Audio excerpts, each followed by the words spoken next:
Assalamualaikum warahmatullahi wabarakatuh. Alhamdulillah bertemu lagi ya dengan Ustazah. Semoga teman-teman selalu sehat ya. Alhamdulillah kita masuk ke dalam pertemuan yang kelima, yaitu pembelajaran fikih di kelas 1. Silakan simak. Oh iya, bagaimana kabarnya teman-teman semua? Semoga selalu sehat ya dan dilindungi Allah Subhanahu wa taala. Oke, teman-teman, sebelum kita mulai, kita berdoa terlebih dahulu. Sikap berdoa, tangannya diangkat, kepalanya ditundukkan. Bismillahirrahmanirrahim. Rabbi zidni ilman warzuqni fahman. Ya Allah, tambahkanlah ilmu kepadaku dan berikanlah aku kefahaman. Amin. Teman-teman, sebelum kita mulai, Ustazah akan ingatkan kembali tentang pijakan kita. Yang pertama, pastikan teman-teman fokus untuk menonton video pembelajarannya hingga tuntas. Lalu yang kedua, pastikan teman-teman dapat memahami dan menyimak video pembelajarannya.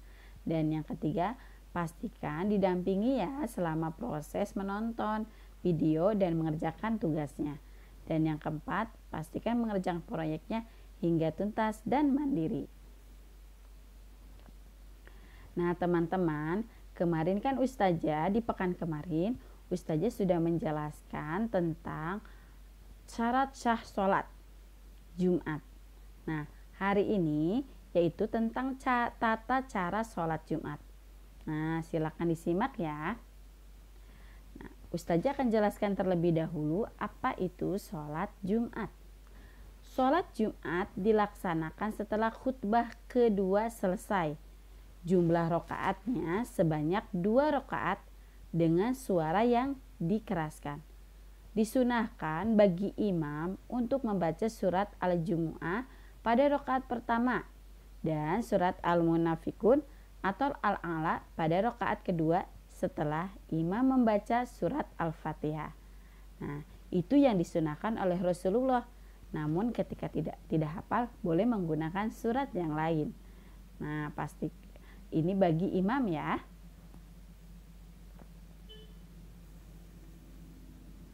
Nah, selanjutnya bagaimana ya tata cara sholat Jumatnya? Silakan teman-teman simak. Tata cara sholat Jumat sebenarnya sama dengan rakaat sholat sunnah lainnya, yaitu 2 rakaat. Namun, apa perbedaannya ya? Dalam tata cara sholat Jumat dan bacaannya dikerjakan setelah khotib selesai menyampaikan 2 khutbah.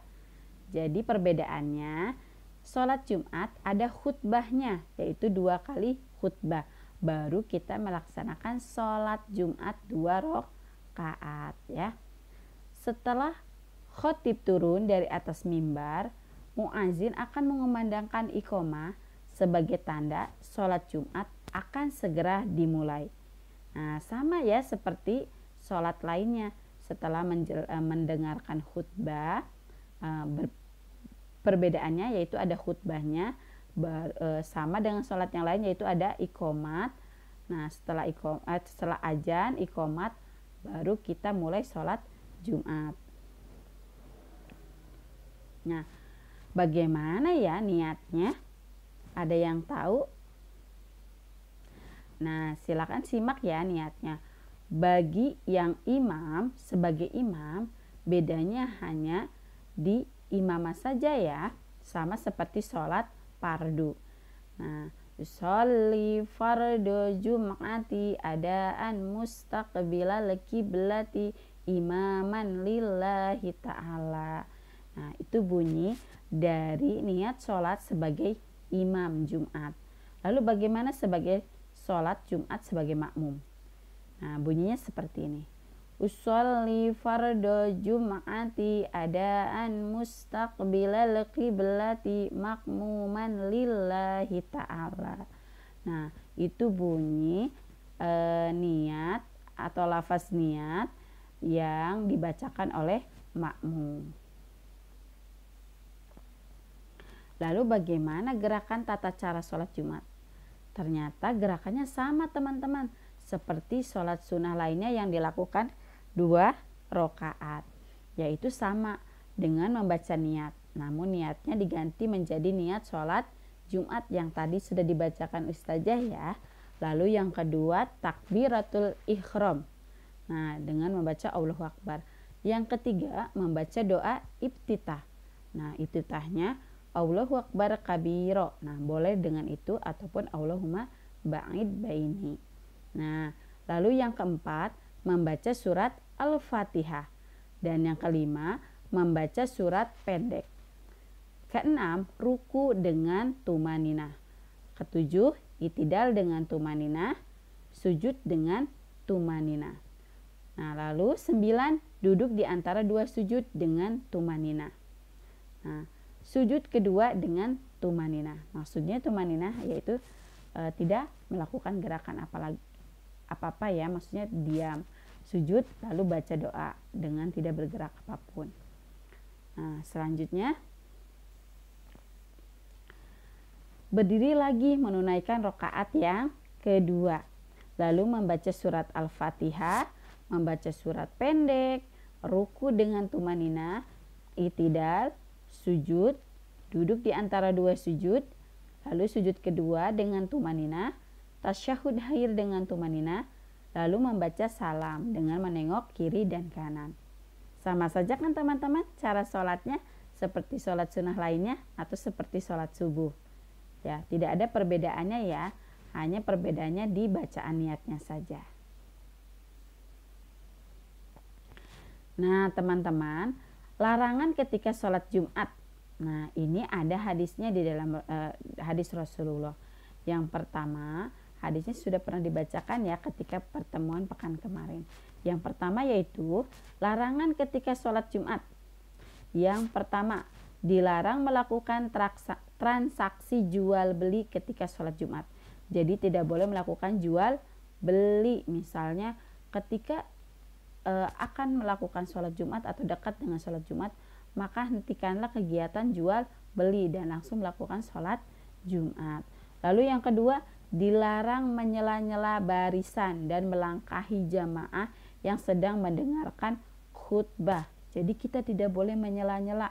Misalnya kita datang terakhir nih, tiba-tiba kita nyerobot barisan orang lain dengan duduk sembarangan. Nah itu tidak boleh ya. Nah lalu yang ketiga, dilarang menyuruh orang lain bangkit dari tempat duduknya, kemudian dia menempatinya. Nah itu tidak boleh ya.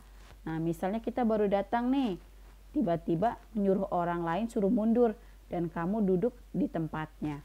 Nah itu tidak boleh. Kita duduk di tempat yang kosong ya.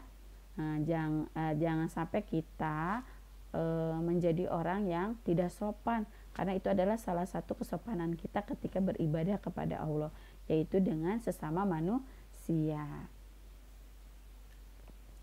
Oke teman-teman, kita langsung ke kesimpulannya, yaitu kesimpulan yang pertama, sholat Jumat adalah sholat yang dikerjakan di hari Jumat, yaitu yang dilakukan 2 rakaat secara berjamaah dan dilaksanakannya setelah khutbah, setelah 2 khutbah.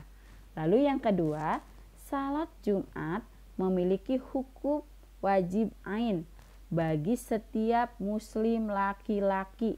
Nah, dengan syarat dia dewasa, lalu dia beragama Islam, merdeka, lalu sehat dan muakim. Muakim itu tidak melakukan perjalanan jauh. Nah, dia wajib melakukan sholat. Hukumnya sudah wajib ya teman-teman. Nah, lalu yang ketiga, syarat salat Jumat dengan melaksanakan syarat sahnya agar menjadi sempurna. Kemarin Ustazah sudah menjelaskan tentang syarat sahnya ya. Nah, mudah-mudahan teman-teman masih ingat dengan syaratnya agar sholatnya menjadi lebih sempurna lagi. Oke. Hikmah kita mengikuti pembelajaran hari ini adalah dengan adanya khutbah di sholat Jumat, maka teman-teman akan saling mengingatkan dan mendekatkan diri kepada Allah Subhanahu wa taala. Nah, dengan khutbah itu, orang yang berkhutbah mengingatkan dirinya sendiri dan dia berkhutbah untuk orang lain, untuk mengingatkan orang lain agar lebih baik lagi hidupnya dan lebih dekat lagi kepada Allah. Nah, lalu yang kedua, saling menjaga silaturahmi antar sesama muslim. Nah, dengan sholat Jumat kita akan bertemu dengan orang muslim lainnya dan kita akan mempererat silaturahminya. Nah, disitulah tujuan sholat Jumat atau hikmahnya. Dan masih banyak lagi ya hikmah yang lainnya. Oke, silakan teman-teman simak proyeknya hari ini ya. Teman-teman akan membuat poster sederhana tentang kegiatan sholat Jumat dengan diberi keterangan. Nah, poster itu bentuknya seperti jurnal. Nah, kalau teman-teman pernah jurnal waktu di TK, digambar dulu kegiatan sholat Jumatnya. Misalnya ada seorang laki-laki yang sedang khutbah di atas mimbar. Nah, silakan digambar. Atau kegiatan sedang berjamaah nih, banyak orang sholat Jumat. Nah, lalu diberi keterangan. Misalnya gambar itu keterangannya khutbah Jumat. Nah, di masjid apa? Atau misalnya melaksanakan sholat Jumat dengan ayah misalnya. Seperti itu ya, diberi keterangan. Nah, lalu hasil proyeknya jangan lupa untuk dipoto dan dikirimkan ke Ustazah melalui Google Classroom. Nah, itu saja informasi hari ini tentang tata cara sholat Jumat. Semoga teman-teman yang bagi anak laki-laki bisa melaksanakan sholat Jumat bersama ayahnya atau kakaknya laki-laki. Nah, bagi teman perempuan, teman-teman menjadi tahu, oh seperti ini ya sholat Jumat. Nah, nanti bisa bekal ilmu untuk teman-teman nanti kalau sudah dewasa ya. Nah, jadi teman-teman tidak kebingungan ketika ada orang lain melaksanakan sholat Jumat karena teman-teman sudah tahu ilmunya. Nah, oke teman-teman, terima kasih untuk kebersamaan dan perhatiannya. Semoga ilmu hari ini bermanfaat dan mendapatkan keberkahan dari Allah Subhanahu wa taala. Ustazah akan tutup kegiatannya dengan mengucapkan hamdalah bersama-sama. Alhamdulillahirabbil alamin. Segala puji bagi Allah Tuhan semesta alam. Ustazah pamit. Assalamualaikum warahmatullahi wabarakatuh.